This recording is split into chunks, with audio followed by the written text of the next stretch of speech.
Shalom semuanya, selamat datang kembali ke Ibadah Kolektif Indonesia. Terima kasih yang sudah nonton ibadah dari awal. Semoga semuanya sehat selalu. Jangan lupa jaga jarak, rajin pakai masker, cuci tangan, terus juga pakai maskernya yang bener ya, jangan suka dipegang-pegang, kotoran kita kotor atau diturun-turunin tuh ke dagu cuci. Iya, bener banget Nil. Makasih Daniel ya udah ingetin kita. Nah, kalau aku mau ngingetin buat teman-teman yang berdomisili di Malaysia itu mulai hari Sabtu udah ada peraturannya bahwa kita harus wajib pakai masker kalau kita keluar. Itu harus pakai masker yang 3 play, karena kalau walaupun kita pakai masker tapi nggak 3 play, kita bakal kena denda. Lumayan lah, sekitar 1.000 ringgit dendanya. Wah, lumayan banget ya. Jadi jangan lupa nih, kalian sekarang harus pakai masker kalau keluar rumah. Bener banget, jangan sampai lupa. Nah, kalau happenings di gereja kita, apa Nil? Nah, yang pertama. Ya, yang pertama aku mau sampaikan kalau ada live talk bersama Pastor Christopher Tapiheru pada hari Rabu tanggal 8 Agustus itu jam 8.30 malam waktu Malaysia ya Nil. Ya, betul. Pastinya di Instagramnya Kolektif Indonesia. Nah, dan kali ini topiknya adalah gereja tanpa tembok. Kalau di tempat kita asli memang sudah menerapkan ya, karena kita lebih ke kaca gitu ya, bukan ke tembok. Nah, bagi kalian nih yang mau tahu apa sih maksudnya gereja tanpa tembok itu sebenarnya, langsung aja kalian nonton live talk ini, pasti seru banget. Atau kalian kalau yang mungkin belum familiar sama pastornya, kalian bisa cek dulu Instagram pastornya ini gitu. Kalian itu namanya Christopher Tapiheru, pasti nanti keluar. Nah, untuk pengumuman kedua apa tuh Ci? Pengumuman yang kedua yaitu kita bakal mengadakan perjamuan kudus pada ibadah minggu depan tanggal 9 Agustus. Nah, kita ingin ingetin buat keluarga Kolektif Indonesia pastinya untuk siapin minuman anggur atau teh juga boleh. Terus juga roti supaya kita bisa mengikuti perjamuan kudus di rumah masing-masing. Oke. Terus yang kedua, ya. Selanjutnya yang ketiga. Ya, yang ketiga Nil, untuk jemaat yang baru pertama kali menyaksikan ibadah online Kolektif Indonesia, itu boleh kita follow sosial medianya kita, Facebook, Instagram, dan juga YouTube-nya, yaitu di Kolektif Indonesia. Oke. Yang terakhir Nil, apa Nil happenings dari gereja? Kita juga mau mengajak untuk semua saudara dan juga Kolektif Indonesia untuk berdoa dan berpuasa setiap hari Senin selama bulan Agustus. Nah, sejalan nih sama topik khotbahnya Abang, yaitu berdoa dan nanti ada berpuasa. Nah, berpuasa tidak selalu harus makan dan minum, tapi bisa apapun yang sesuai kemampuan dan pergumulan saudara semua. Tentunya bisa berpuasa sosial media mungkin. Nah, menarik tuh, setiap hari Senin kita mengurangkan waktu kita untuk sosial media. Atau mungkin puasa minum kopi tanpa gula. Nah, biasanya kita minum yang manis-manis, mungkin ini kita harus kurangin nih.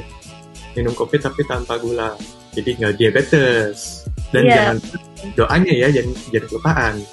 Ya, betul banget Nil. Nah, oke, sekarang kita akan memanaskan pikiran kita terlebih dahulu sebelum kita dengerin khotbah ya Nil. Betul. Nah, itu games aja kali ya. Iya, games yang simple. Apa ya? Werewolf kali ya, kelar tuh 2 menit tuh Werewolf. Sekalian aja main Monopoly kita. Wah, itu lebih lama lagi nih. Oke. Masih berhubungan dengan happiness juga.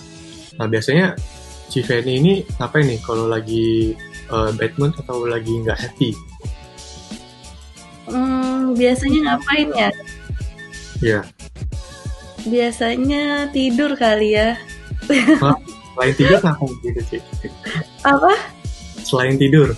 Iya, selain tidur tuh kadang juga tidur tuh maksudnya nggak cukup juga, jadi kadang tetap aja bangunnya sedih. Nah, apalagi di zaman-zaman di saat-saat sekarang kan kita kayak terkurung lah istilahnya ya, jadi susah untuk merefreshkan pikiran. Jadi salah satunya yaitu dengan dengar lagu-lagu rohani. Nah, kalau ya kira-kira apa tuh yang Cici lagi dengerin nih akhir-akhir ini lagu rohaninya? iya, sebenarnya banyak sih pastinya teman-teman juga kan. Tapi kalau salah satunya tuh kalau aku itu lagunya Waymaker dari Battle Music. Wah, Daniel. pernah dengar, sering kok dulu kita bawain itu di gereja kita. Nah, gimana kalau sekarang kita semua tulis di komen judul lagu rohani yang kita lagi akhir-akhir ini dengerin nih, terus ya di kolom komen share ke kita supaya kita mungkin bisa saling tuker-tukeran lagu, mana yang menurut kalian enak, mana yang ini dan itu. Nah, kalau aku sendiri aku suka lagunya SIB KL judulnya I Am Love. Nah, SIB kali ini itu gereja untuk orang Sabah, jadi ada bahasa Indonesianya, mirip-mirip lah. Kalian bisa dengar tuh judulnya I Am Love by SIB KL. Wah, lumayan nih yang komen. Makasih ya udah share ke kita. Semoga kita jadinya kita bisa nambahin lagu-lagu baru ataupun lagu lama yang kita mungkin lupa, Nil. Jadi kita bisa masukin lagi ke playlist kita. Nah, sekarang kita akan berdoa dulu dan dipimpin oleh Daniel sebelum memulai ibadah kita. Oke, mari kita bersatu dalam doa sebelum memulai ibadah. Ya Tuhan, terima kasih untuk pagi yang indah ini. Kami telah berkumpul dimanapun kami berada, Tuhan, biarpun kami sendiri atau bersama keluarga, biar kiranya Engkau hadir di tengah-tengah kami, ya Tuhan. Engkau yang pimpin ibadah kami dari awal hingga akhir, agar semuanya berjalan dengan baik. Kami mengucap syukur atas semua berkat yang Kau berikan kepada kami hingga saat ini. Inilah doa kami di dalam nama Tuhan Yesus Kristus kami telah berdoa. Haleluya, amin. Amin. Nah, akhir nih, untuk melepas kekangenan kita semua untuk kembali ke gereja, dalam itu nanti aku akan hitung 1-3, 1-2-3. Nah, saya mau kalian semua tepuk tangan dan sorakan semeriah mungkin kayak di gereja ya. Oke, semuanya siap ya? Tepuk tangan langsung sorakan yang semeriah mungkin. Oke, coba hitung Ci. 1, 2, 3.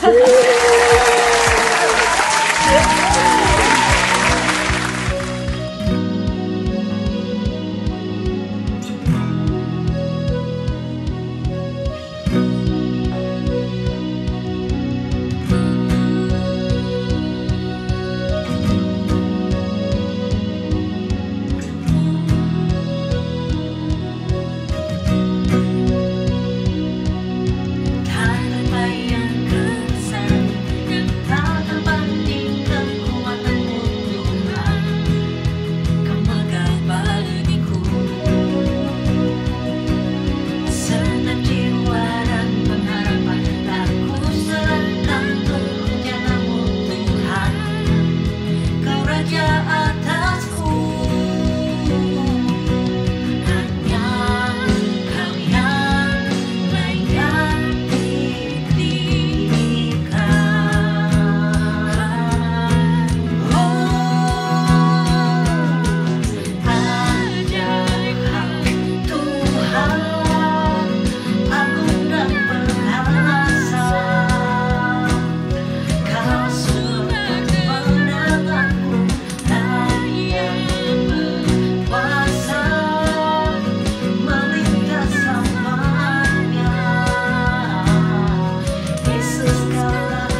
selamat pagi, selamat bergabung bersama beribadah di Collective Indonesian. Dan terima kasih sudah tune in dan beribadah bersama-sama seluruh jemaat Tuhan di Collective Indonesian. Terima kasih, dan saat ini saya akan menyampaikan firman Tuhan.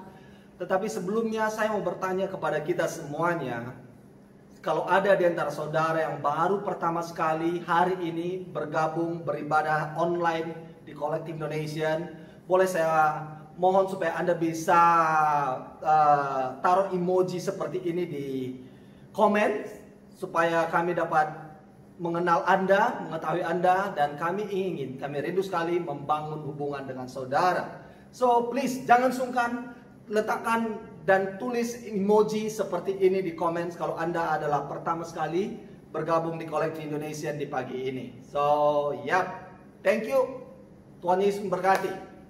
Ya, mari kita tenangkan hati kita. Kita bersatu dalam doa untuk firman Tuhan. Tuhan Yesus, terima kasih Tuhan. Di pagi ini kami berkumpul lagi bersama-sama, together at home, beribadah bersama-sama di Collective Indonesia. Tuhan Yesus, saat ini hamba menyampaikan firman-Mu, kiranya kuasa Kristus bekerja mengalir di dalam hidup setiap pribadi dimanapun berada di saat ini. Kiranya kuasa Kristus yang spesifik, yang spesial saat ini tercurah dalam hidup kami. Dan firman kami dengar bukanlah sekedar informasi, bukan sekedar nasihat ya Tuhan, tetapi aku berdoa kiranya pewahyuan Kristus berbicara kepada setiap pribadi secara personal. Terima kasih Tuhan, di dalam nama Yesus Kristus. Haleluya. Bersama kita berkata amin. Amin. Thank you guys. Dan saya berharap saudara sangat diberkati dengan seri khotbah saya yang bertemakan Habits to Happiness. Kita sedang membangun kebiasaan-kebiasaan rohani, disiplin rohani, ya kan? Dan hari ini kebiasaan yang ketiga yaitu adalah puasa. Semua katakan puasa. Come on, put on the chat, katakan puasa. Yes. So, mungkin Anda sering mendengar kata Happy Meal, tetapi adakah kata Happy Puasa? Ya, I don't know. Saudara pernah mendengar kata Happy Puasa? Dan saudara berkata, Bang, rasanya itu lebih ke arah menderita ketimbang happy. Tetapi John Piper berkata, itu adalah rasa sakit yang menyenangkan. Teman-teman semuanya, di saat Anda berpuasa, Anda mengosongkan diri Anda baik secara fisik dan roh, dan itu Anda sedang membuka hidupmu sepenuhnya hanya untuk Tuhan, dan Tuhan akan mengekspresikan pribadinya dan melakukan mujizat yang spesial buat Anda, ya kan? So, apakah Anda pernah berpuasa? Atau saudara masih bertanya-tanya, apa itu puasa? Apa manfaatnya bagi saya? So, hari ini saya akan berbicara tentang puasa dan apa manfaatnya bagi kita untuk berpuasa. Teman-temanku semuanya, puasa diambil dari bahasa Yunani, yaitu nistia, yang artinya adalah berpantang atau menahan makan atau minum. Tidak begitu rinci dijelaskan, saudara tidak boleh makan ini atau boleh makan itu, tidak boleh minum ini atau boleh minum itu. Tetapi pengertian yang sederhana sekali tentang puasa adalah saudara mempantangkan, namanya itu makan atau minum, tergantung dari puasa apa yang saudara ambil, ya kan? Di dalam perjanjian lama, sesungguhnya puasa itu wajib dilakukan. Ini suatu peraturan buat seluruh umat Israel untuk melakukan puasa. Puasa merupakan hal yang wajib dilakukan dalam hari raya pendamaian, yaitu hari Grafirat. Oke? Kalau kita lihat dalam kutipan Imamat dan kitab Yoel dan 2 Tawarikh, mereka mengungkapkan tentang pengertian puasa. Mari kita lihat dalam Imamat pasal 16 ayat 29 sampai 31. Berkata demikian. Inilah yang harus menjadi ketetapan. Saudara menangkap di sini? Ini suatu ketetapan untuk selama-lamanya bagi kamu, yakni pada bulan yang ketujuh, pada tanggal 10 bulan itu, yaitu adalah hari Grafirat, kamu harus merendahkan diri dengan berpuasa. Dan janganlah kamu melakukan sesuatu pekerjaan, baik orang Israel asli maupun orang asing yang tinggal di tengah-tengahmu. Karena pada hari itu harus diadakan pendamaian bagimu untuk mentahirkan kamu. Kamu akan ditahirkan dari segala dosamu di hadapan Tuhan. Ayat 31. Hari itu harus menjadi Sabat, hari perhentian penuh bagimu, dan kamu harus merendahkan diri dengan berpuasa. Itulah suatu ketetapan untuk selama-lamanya. Saudara menangkap di sini bahwa puasa adalah suatu ketetapan yang wajib dilakukan oleh umat Israel dan orang asing pun yang tinggal bersama mereka. Di dalam kitab Yoel pasal 2 ayat 12. Tetapi sekarang juga demikianlah firman Tuhan, berbaliklah kepadaku dengan segenap hatimu dengan berpuasa. Oke? Dengan berpuasa, dengan menangis dan dengan mengadu. Di dalam 2 Tawarikh pasal 20 ayat 3 berkata, Yosafat menjadi takut lalu mengambil keputusan untuk mencari Tuhan. Ia menyerukan kepada seluruh Yehuda supaya apa? Berpuasa. 2 Tawarikh pasal 7 ayat 14, dan dikatakan begini, dan umatku yang atasnya namaku disebut merendahkan diri, berdoa dan mencari wajahku, lalu berbalik dari jalan-jalannya yang jahat, maka aku akan mendengar dari sorga dan mengampuni dosa mereka serta memulihkan negeri mereka. So dari ketiga kitab itu, dari kutipan firman Tuhan di atas tadi, dapat kita simpulkan dalam perjanjian lama ini, puasa adalah sarana atau alat umat Allah untuk merendahkan diri guna mendapat pengampunan serta pemulihan atau pendamaian dari Tuhan. Dan merupakan ketetapan atau suatu ritual buat seluruh orang Israel, yaitu pada bulan ke-7 tanggal 10, yaitu hari Grafirat. Mereka semuanya harus berpuasa. Menjadi suatu ketentuan buat mereka. Oke? So di dalam perjanjian lama, itu adalah hal yang wajib dan harus dilakukan pada bulan ke-7 tanggal 10. Sekarang kita perhatikan ulasan dari perjanjian baru. Menurut perjanjian baru, puasa bukan lagi suatu ketetapan, bukan suatu ritual lagi, bukan ritual keagamaan yang wajib dilakukan lagi oleh umat-umat perjanjian baru. Karena di dalam perjanjian baru, kita sudah didamaikan oleh darah Yesus dan sudah mendapat pemulihan dari Allah. So, puasa bukan lagi suatu hal untuk ritual pendamaian.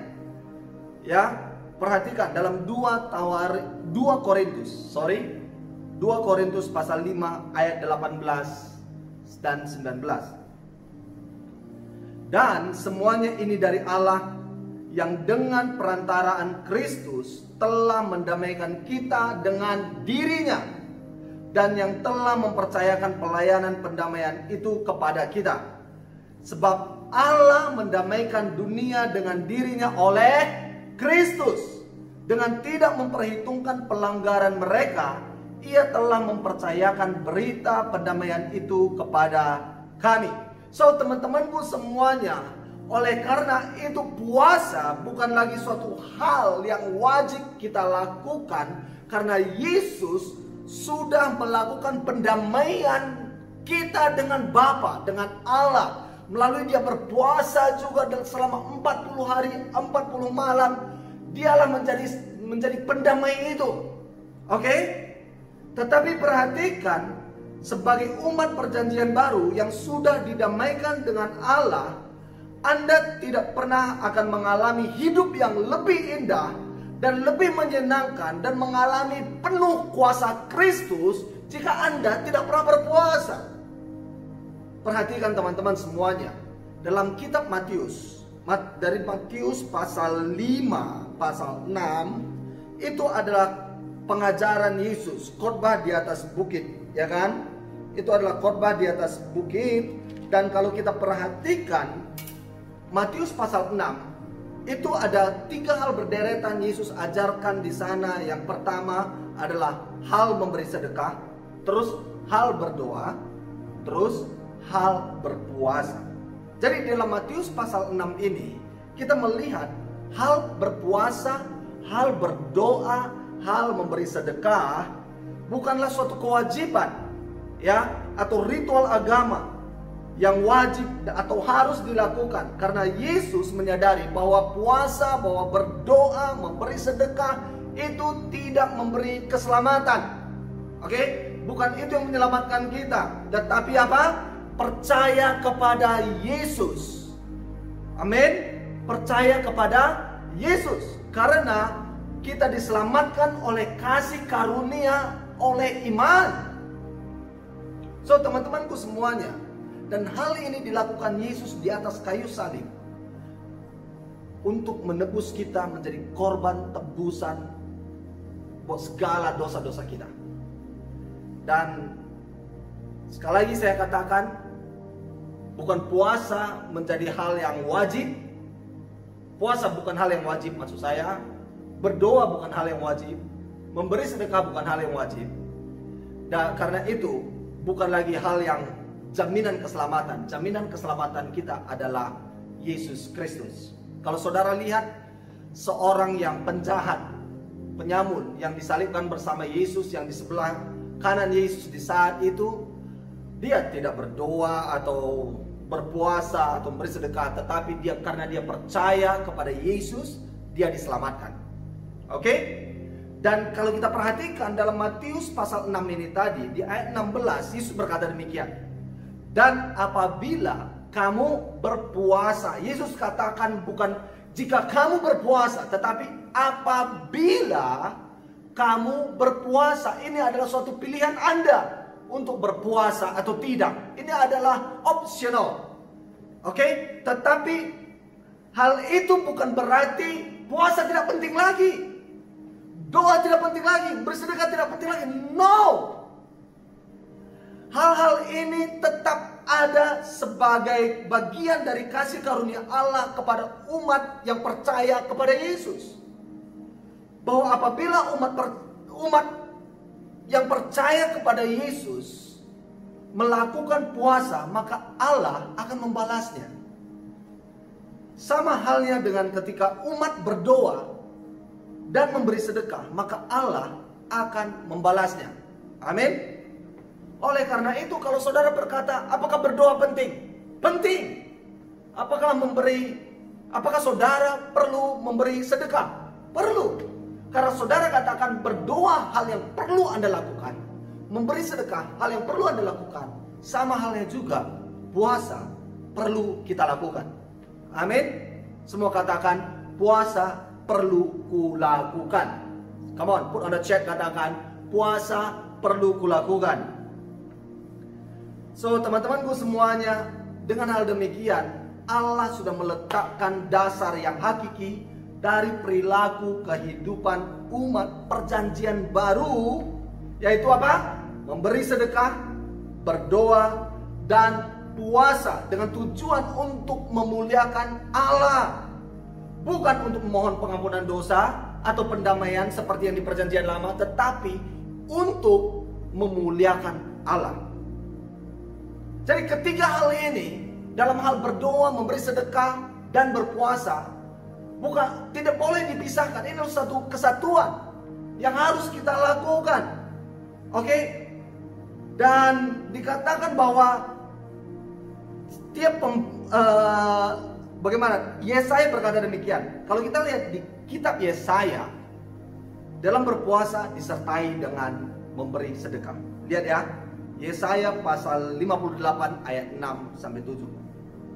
Bukan, berpuasa yang kukehendaki ialah supaya engkau membuka belenggu-belenggu kelaliman dan melepaskan tali-tali kuk, supaya engkau memerdekakan orang yang teraniaya dan mematahkan setiap kuk, supaya engkau memecah-mecah rotimu bagi orang yang lapar dan membawa ke rumahmu orang miskin yang tak punya rumah. Dan apabila engkau melihat orang telanjang, supaya engkau memberi dia pakaian dan tidak menyembunyikan diri terhadap saudaramu sendiri. So, Yesaya berkata, puasa dan memberi sedekah is together, ya, saling bersamaan. Oke? Dan di dalam Matius 17 ayat 21 dikatakan di sini, Yesus berkata, jenis ini tidak dapat diusir kecuali dengan berdoa dan berpuasa. Jadi berdoa dan berpuasa tidak boleh dipisahkan. Jangan katakan, aku kan rajin berdoa. Yang penting kan aku berdoa, membangun hubungan dengan Tuhan. Puasa aku tidak sanggup lakukan dan aku tidak mau lakukan. Cannot. So, berdoa itu juga selaras dengan berpuasa. Dalam Kisah Rasul pasal 14 ayat 23. Oke, perhatikan. Pada suatu hari ketika mereka beribadah kepada Tuhan dan berpuasa, berkatalah Roh Kudus, khususkanlah Barnabas dan Saulus bagiku untuk tugas yang telah kutentukan bagi mereka. Maka berpuasa dan berdoalah mereka. Maka ngapain mereka? Berpuasa dan berdoa. Bukan sekedar puasa saja, tetapi juga berdoa. Oke? Dan setelah meletakkan tangan ke atas kedua orang itu, mereka membiarkan keduanya pergi. Perhatikan teman-temanku semuanya. Hubungan Anda dengan Tuhan akan dibawa ke level yang lebih baru lagi. Ketika Anda berdoa dan disertai dengan puasa, Allah akan menuntun hidupmu, mengangkat sensitivitas pribadimu. Saudara akan semakin sensitif dengan karunia Roh Kudus, dengan kinerja Roh Kudus, dengan ungkapan-ungkapan Roh Kudus. Saudara akan menjadi semakin sensitif mendengarkan suara Tuhan. Dan saudara perhatikan dalam Kisah Rasul 14 ayat 23, di tiap-tiap jemaat rasul-rasul itu menetapkan penetua-penetua bagi jemaat itu, dan setelah berdoa dan berpuasa, mereka menyerahkan penetua-penetua itu kepada Tuhan yang adalah sumber kepercayaan mereka. Apakah yang membedakan petobat baru dan petobat lama? Apa yang membedakan petobat baru dan petobat lama? Saya mau sampaikan kepada kita semuanya. Petobat lama seharusnya mengalami kehidupan yang indah dan menyenangkan serta penuh dengan kuasa Kristus. So, teman-teman semuanya, saudara harus menangkap hal ini. Kalau memberi sedekah, kita menunjukkan kasih kita terhadap orang lain, karena Yesus katakan, kasihlah samamu seperti dirimu sendiri, ya kan? Dan dengan berdoa, itulah menunjukkan iman kita kepada Allah. Seperti di dalam Ibrani pasal 6 ayat 11 mengatakan, tetapi tanpa iman tidak mungkin orang berkenan kepada Allah. Sebab barang siapa berpaling kepada Allah, barang siapa berdoa kepada Allah, ia harus percaya bahwa Allah ada dan bahwa Allah memberi upah kepada orang yang sungguh-sungguh mencari Dia. Oke? Memberi sedekah adalah ungkapan kasihmu kepada sesama, karena kasihlah sesama manusia seperti dirimu sendiri. Dan berdoa adalah menunjukkan kita beriman kepada Tuhan, menunjukkan rasa percaya kepada Tuhan. Dan perhatikan, dengan berpuasa itu menunjukkan pengharapan kita kepada Allah untuk menerima janji-janji Allah, bahkan melakukan apa yang Yesus bisa lakukan, dan bisa juga lebih daripada itu. Saudara perhatikan, sudahkah Anda pernah melihat dengan doamu hal ini terjadi? Apakah saudara pernah mengalami seperti Matius pasal 10 ayat 8 mengatakan, sembuhkanlah orang sakit, bangkitkanlah orang mati, tahirkanlah orang kusta, usirlah setan-setan. Kamu telah memperolehnya dengan cuma-cuma, karena itu berikanlah pula dengan cuma-cuma. Mungkin sering Anda melihat kuasa mujizat kesembuhan karena doa orang mengalami kesembuhan, ya kan, saudara? Dan kalau saudara perhatikan, malah Reinhard Bonnke pernah membangkitkan orang mati. So, perhatikan teman-teman semuanya, di dalam Matius tadi Yesus mengatakan jenis ini tidak dapat diusir kecuali dengan berdoa dan berpuasa. Di saat kita berdoa dan disertai dengan berpuasa, ada hal-hal kuasa Kristus yang lebih spesifik mengalir dalam hidup kita. Oleh karena itu, mari saya mendorong kita semuanya untuk berpuasa. Semua sekali katakan berpuasa. Apakah Anda mau berpuasa? Ya. Mengapa orang malas atau tidak mau berpuasa? Ya, satu hal mungkin kita seringkali tidak mau lagi berpuasa karena kita kehilangan selera-selera rohani. Ya, kita sudah merasa biasa sebagai orang Kristen, sebagai pengikut Yesus. Karena itulah, identitas agama buat saya menjadi orang Kristen. Tetapi saudara tidak lagi mengalami desperate, berharap akan mujizat, akan kuasa Yesus yang lebih besar dari pernah yang engkau alami. John Piper berkata demikian, tidak adanya puasa adalah ukuran dari kepuasan kita dengan tidak adanya Kristus. You get what? Saudara menangkap maksudnya di sini? Wow, ini sangat tajam sekali, ya kan? John Piper berkata, tidak adanya puasa adalah ukuran dari kepuasan kita dengan tidak adanya Yesus, tidak adanya Kristus. Dan dia lanjutkan lagi, dia berkata, jika kita tidak merasakan keinginan yang kuat untuk mewujudkan kemuliaan Tuhan, itu bukan karena kita telah mabuk dalam-dalam dan puas, itu karena kita telah begitu lama menikmati hal-hal yang duniawi. Kita terlampau fokus untuk disenangkan, dikenyangkan oleh hal-hal yang duniawi. Jiwa kita dipenuhi dengan hal-hal yang kecil dan tidak ada ruang lagi untuk yang agung, yang mulia.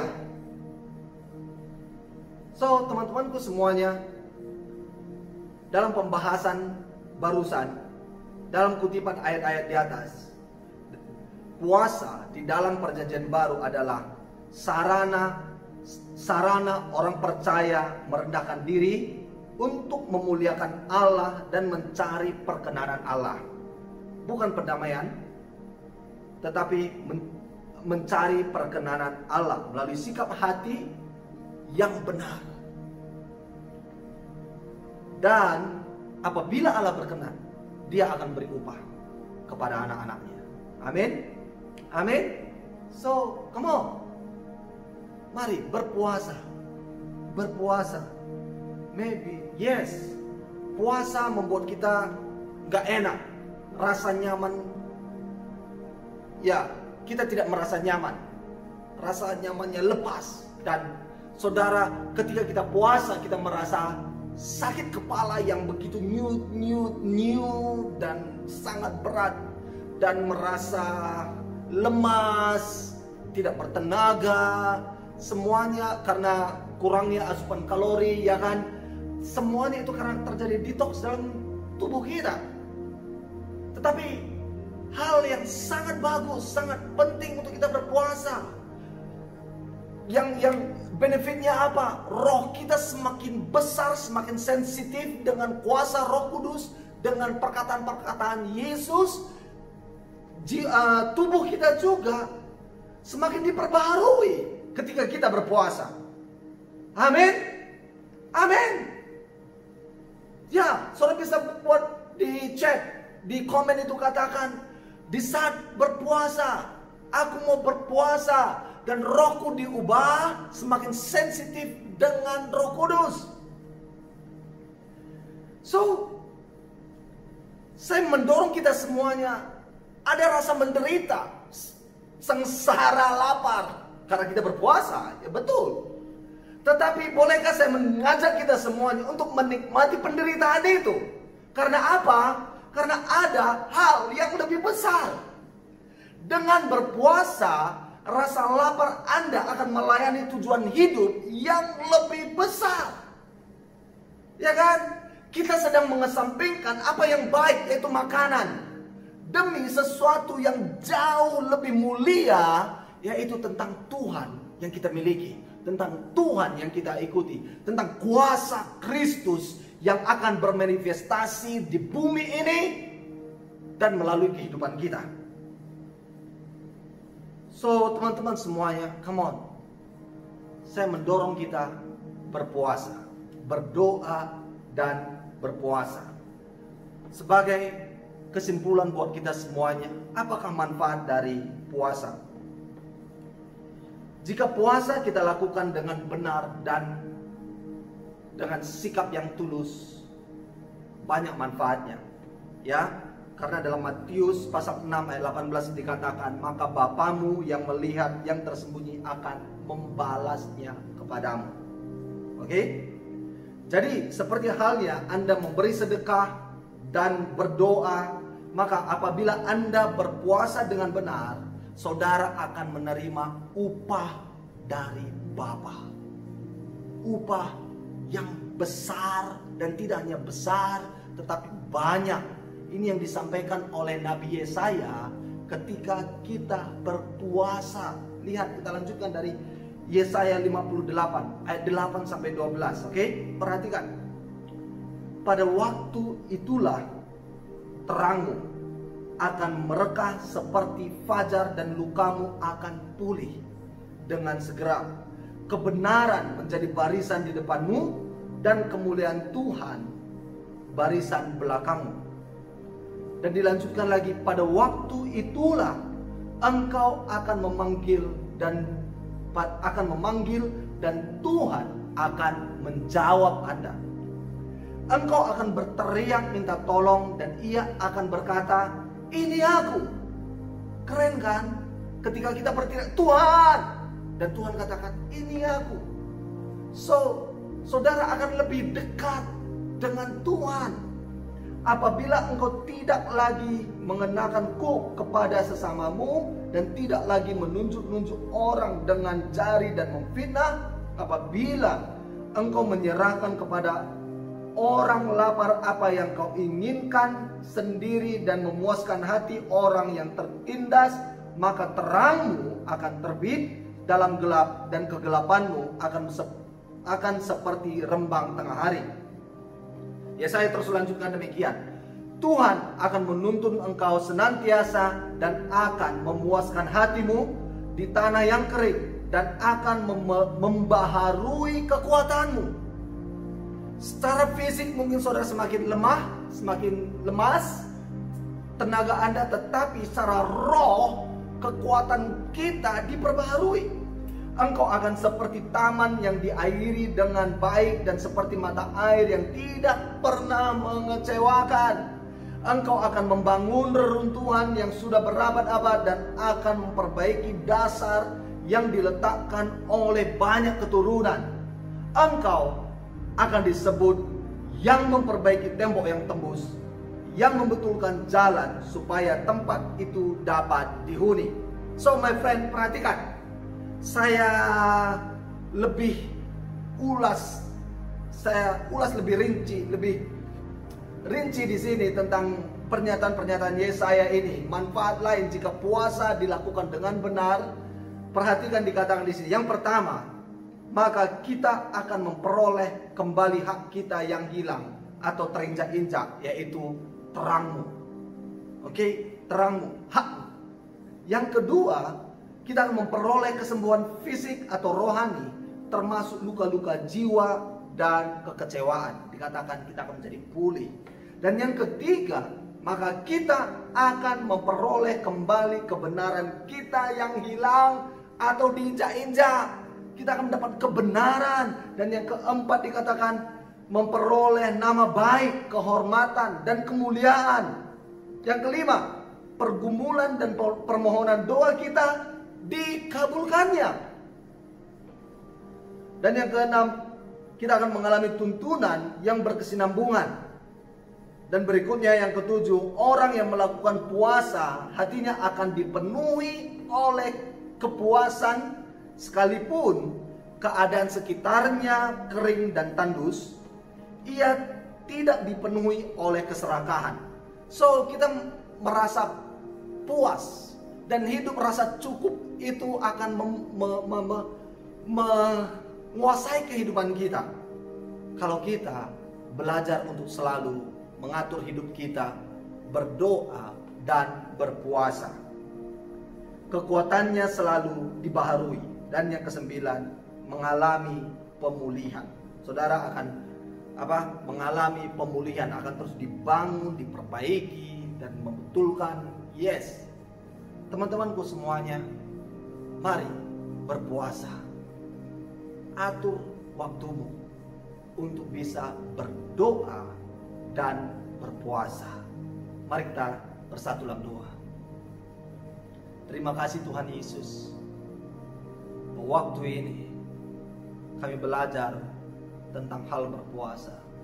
Tuhan, kami mau mentrain, melatih hidup ini, tubuh kami, diri kami untuk berdoa dan berpuasa, juga memberi sedekah.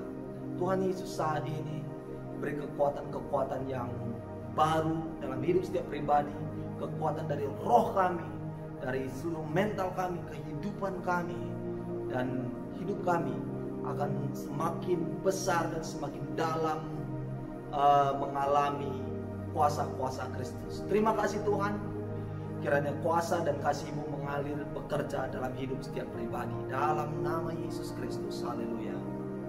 Amin. Amin. Thank you guys. I hope you are blessed. Come on, atur waktumu dan laksanakan untuk berdoa dan berpuasa. Ketik lagi di komen sekali lagi, berdoa dan berpuasa. Oke? So, saatnya kita akan memberi persembahan kita. Saudara, come on, terus praktekkan dalam memberi generosity Anda, praktekkan terus memberi untuk pelayanan. Terima kasih untuk selama ini saudara terus memberi untuk pelayanan kolektif Indonesian. Dan di saat ini, di saat saudara memberi, saudara dapat memberi dengan cara yang ada di layar Anda. Dengan Maybank QR Code, saudara bisa scan Maybank QR Code dan saudara dapat berikan persembahan Anda. Saudara dapat memberi dengan mentransfer ke rekening kolektif. Saudara dapat juga buka aplikasi kolektif dan di sana ada link yang menuntut Anda ke the way to give. Saudara dapat memberi dengan kartu kredit dan debit card.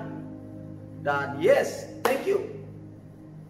Dan kita berdoa. Tuhan Yesus berdoa, berkati setiap orang, berkati setiap pemberian kami di dalam nama Yesus Kristus. Haleluya. Amin. Amin. Amin. Teman-temanku semuanya, terima kasih sudah mengikuti ibadah ini dari awal hingga akhirnya. Dan yes, semoga Anda terus semakin mengalami pembaharuan dari batin, dari roh Anda, habits to happiness, sehingga kita membangun kebiasaan-kebiasaan rohani, disiplin rohani. Kita merenungkan firman Tuhan, kita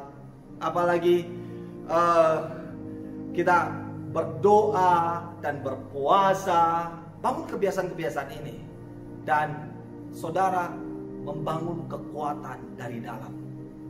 Terima kasih. Selamat hari Minggu, selamat beraktivitas. Tuhan Yesus memberkati. Bye-bye.